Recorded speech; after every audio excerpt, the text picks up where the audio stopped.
Okay, welcome back to SiliconANGLE's Cube special two-day coverage of Mobile World Congress 2017. The hashtag is MWC17. My next guest is Emily Mui, who is with SAP Cloud, formerly SAP HANA Cloud. Great to see you. Thanks for coming in. Good seeing you again, John. It's been over a year. It's good seeing Since you. Sapphire, since the big news of the cloud team kind of really showing its stuff. Yes. That was called the HANA Cloud. Now it's Yes. called SAP Cloud. The name change. Give us a little bit more deeper meaning behind the name. Why the name change? Because HANA, everyone knows what HANA is. HANA's got a great brand name. Right. Why drop HANA? What's the deal? Well, very good question. And I like to talk about, well, I've been with this product for over 2 years now, and I've really seen the evolution of the product. We have so many more capabilities that we did about 3 years ago, and a lot of it is customer-driven and demand-driven and market-driven. And so what we realize is that, yes, we have a lot of customers that want to do real-time decisions, but then we also have a lot of customers that want to talk about IoT, use IoT, they want to talk about machine learning, they want to talk about analytics. So it's not just about HANA. And so the name change really helps reflect the product and the evolution of this platform as a service that is now known as SAP Cloud Platform. So mainly what I hear you saying is that it's gone broader than that. So it's not HANA was like a Ferrari. It did something really good and was great at what it did. Yes. And that's all great, but the cloud is more, right? Exactly. And what specifically more would you mean? Non-HANA solutions or greenfield opportunities? We have so many customers that do different things, and they're the ones that are helping us understand what is needed to be in the product. So there are many, right? And what we've learned is that there's a lot of business value that they're seeing from it, and they're the ones telling us that they're trying to be more agile, right? They're trying to optimize their business processes. And what's interesting is they want to become digital, right? And I'm not talking about the Ubers of the world or the Airbnb. I'm talking about those traditional brick and mortar companies, manufacturers that are trying to figure out, how do I stay competitive? How do I get one step ahead of the game? And how do I use technology to do that? One of the things I love about Mobile World Congress is that it's like CES, but in a different way. CES is hardcore early adopters. Yeah, Mobile World Congress, there's a lot of people who love the device news. Yeah, so-and-so's got a new phone. 5G is going to be amazing. It's going to power autonomous vehicles. So there's some glam and sex appeal side with some of the tech, but it's almost like a meat and potatoes kind of show in the sense that it's a very business deal-oriented show. Yes. A lot of telcos trying to figure out their future. A lot of enterprises trying to figure out how things like network function virtualization works with mobile apps. So you're seeing kind of what I call the early adopter market be more of a CES and Mobile World Congress be more of a, okay, how do you make it real? So this seems to be the topic that we're seeing across the hundreds of events that we go to at the Cube a year, which is you have the Ubers and Airbnbs, the pioneers, the Facebooks, and then you have the settlers who come in and say, okay, I get it now. I understand what digital transformation means. Now I want to operationalize it. Right. And Amazon Web Services has been having so much success with their cloud in the enterprise of all places now. So that's a tell sign that real businesses, not the unicorns, want to use the technology. Right. Do you see the same thing, and can you give some anecdotal or specific examples of how a normal business gets SaaSified and what path do they take? So really good points and really good questions. So one of the customers that is actually going to be at Mobile World Congress is Mapal, and they are a mid-sized German precision tool manufacturer. And you think, okay, how are they going to use the cloud and cloud technology to help them improve their business? And it's quite interesting, right? Because they're trying to become digital. There are, and this is their way of doing business is not different from how anyone else is doing. They're trying to connect their suppliers, their customers together, and then be able to track what's happening with the tools that they're manufacturing. The whole life cycle of that tool, from the minute they actually start manufacturing to the point of selling it. But they're using technology to do that, right? And so they're using the SAP Cloud Platform to create an application and then be able to track what's happening and then providing visibility to their customers, to everyone on the show, on the plant floor, to their suppliers. So they're connecting everyone together. Emily, I was talking with Jeff Frick, who runs theCUBE, and we had our Silicon Valley Friday show last week, and we were talking about some of the conversations that we hear in cloud from some of the normal businesses out there. And like things like microservices, or it's a geeky term, but microservices, containers, a lot of application conversations happening. So you hear that, and also you hear about integration. So these are the two hottest areas that we see, because basically SAP has been in the process business. I mean, Right. value chains and manufacturing, customer support, and CRMs, ERP, all that good stuff that goes on. But now those are being completely shattered and reconfigured. Right. With cloud. So integration is top of mind, whether it's an IoT, Internet of Things, Yes. or a new application. How does this all get threaded together? Can you share some insight into the SAP cloud strategy, and Right. what things do you offer to those customers? Because that seems to be the critical decision point for most CXOs on the cloud SaaSification.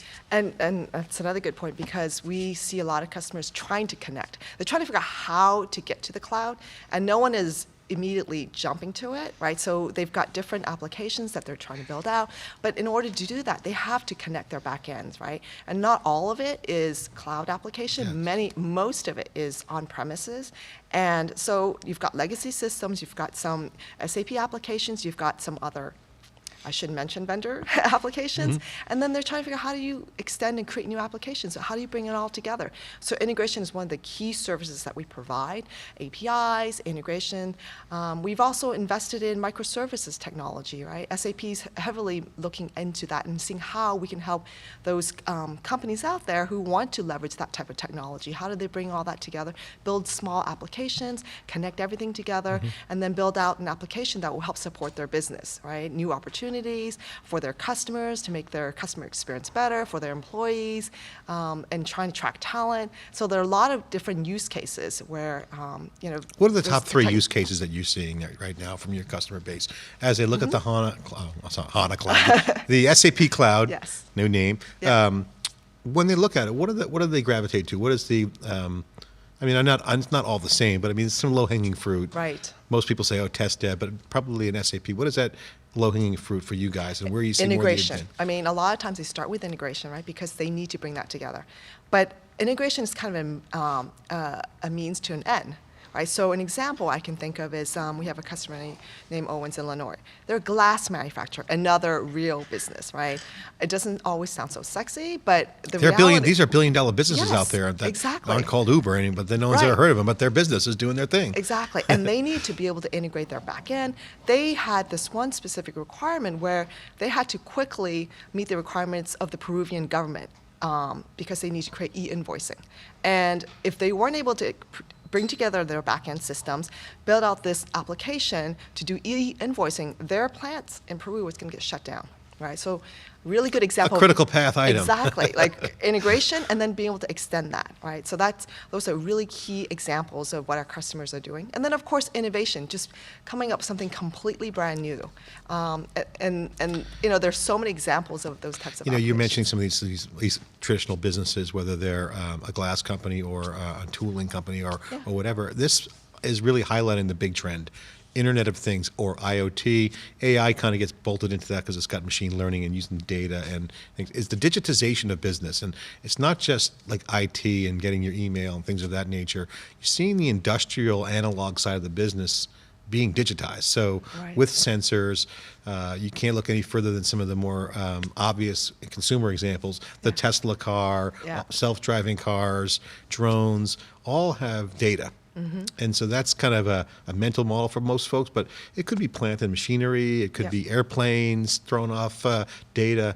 This is the industrialization of this new era Right. of data Yeah. that's connected to the internet. Yep. Therefore, it is an internet-connected device that needs to be managed. So this is a new use case that points to some of these businesses that are now digitizing. Right. Is that a big part of the new IoT service, and how do you guys talk to that market? Because some of them, they're not like an IT market, they're like a normal business market they might have SAP accounting software or Yeah. manufacturing software. Well, I mean, I think like most companies and most people out there, I mean, everyone's a consumer, right? We talk about companies, but within those companies, we're talking about employees, people. And everyone has a phone, right? A smartphone of some sort, if not an iPhone, an Android device. There's so much data that's being generated.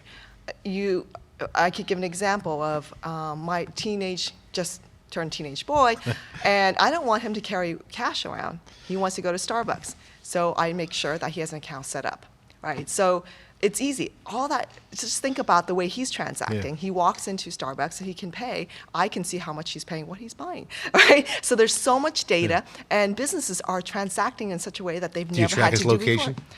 That too. I know when he's going in the wrong direction, he's on the wrong bus, right? So there's so much data, and businesses have to figure out what's the best way to monetize that, to create opportunities from it, right? And to provide that experience for their customers, and then come up with new solutions and new products and new services. It's a great parent story. I feel the same. My wife and I have the surveillance tracker, and that's part and parcel to us paying for the phone. So Right. it's quid pro quo. If they want to pay for their own phone, they can be anonymous. But that brings us back to the customer. I want to get back to the customer impact, because the challenges are also opportunities. So what are some of the key challenges that your top customers face in the cloud? Because I think right now it's pretty obvious that Mobile World Congress is kind of proving it. It's a no-brainer to the cloud. Yeah. It's really the business model behind it. Okay, I need to have my business model aligned with the value proposition for what we sell to customers, and how do we execute that operationally. Right. So take us through how you guys help customers through those challenges and turn them into opportunities. Well, first, John, we listen to what those challenges are, right? We've heard it over and over again. How does that company become agile? Like, how can they stay competitive? And you're always trying to stay one step ahead of your competition. And how else do you do it? So agility is really important. And when we talk about agility, we're not just talking about being able to create an application quickly. It's how can you become flexible? How can you integrate your back end quickly, right? How do you support your new business requirements? If you're IT, how do you support your business partner very quickly? So it's about agility, right? And we provide the software that will help them do that. Cloud platform allows them to quickly integrate and extend those applications. And then, of course, optimizing business process. Who doesn't want to be efficient? I don't know how many businesses out there who wants to do things this old-fashioned, slow way, right? They're always trying to do it better and quicker. They got to preserve the old, but kind of bring in the new at the Right. same time. So how do we help them optimize that, right? So they're asking us that all the time, and we're SAP, right? Our bread and butter, ERP, CRM, applications. We know business processes, so we understand what it takes to help them optimize those business processes. I didn't get a chance to ask Dan Lull, who I interviewed earlier, about who's Vice President of Product Marketing at SAP Cloud. You're a colleague. I didn't get to ask him this question, but this is important. But, customers want to know that their partner, in this case SAP Cloud, has a healthy ecosystem around it. Yes. Why is an ecosystem important, a healthy ecosystem important for customers? And then what is SAP Cloud doing to foster more innovation and openness and relevance in that ecosystem? Another really good question, because SAP has a history of building out an ecosystem for partners. And with SAP Cloud Platform, what's great about it is it's technology that our partners are today leveraging and creating applications.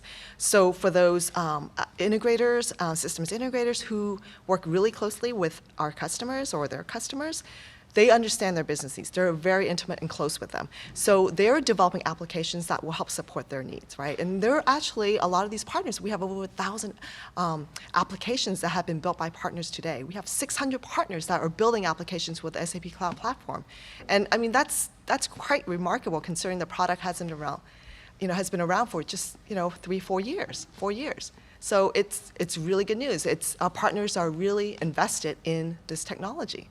Can you comment on some of the big news that's happening at Mobile World Congress, specifically around this concept of an integrated solution set? So we see 5G was a big announcement by Intel.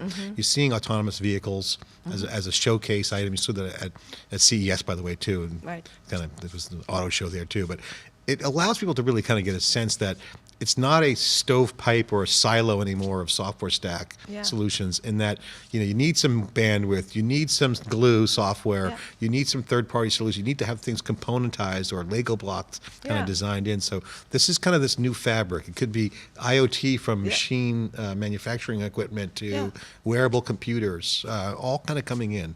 That's kind of the new solution set. Yeah. What's the vision for you guys on that? At Mobile World Congress, we actually have a couple really cool demos. I should probably say they're not just demos, but they're actually exhibits. We've got a connected vehicle. We talk about the connected stadium. And it's about when we're talking about the connected stadium, we're talking about the whole experience, right? Of someone coming to an event and then being able to use their iPhone or their Android device and be able to buy the food, be able to understand what's happening, and know what, be able to go to their seats and things like that, help them through the whole experience. With a connected vehicle, be able to rent a car and then be able to create an expense report all on their phone. All of that needs integration. It's a mashup of all kinds of stuff. An accounting system is now part of feature of a stadium, right? A cool sports venue. Think about all those business processes that have to be integrated, right? And not just on the IT side, but all those business processes, right? So, like you said, but speed is critical. You've got to move. You have to have low latency. Yes. And great software to make that the work. Repository, right? To be able to collect all that data, streaming data, bring all that together, and then be able to analyze and then make decisions and then trigger actions immediately. All right, so let's go through let's go through some of the cool highlights real quick. I know we have limited time. I want to get to it.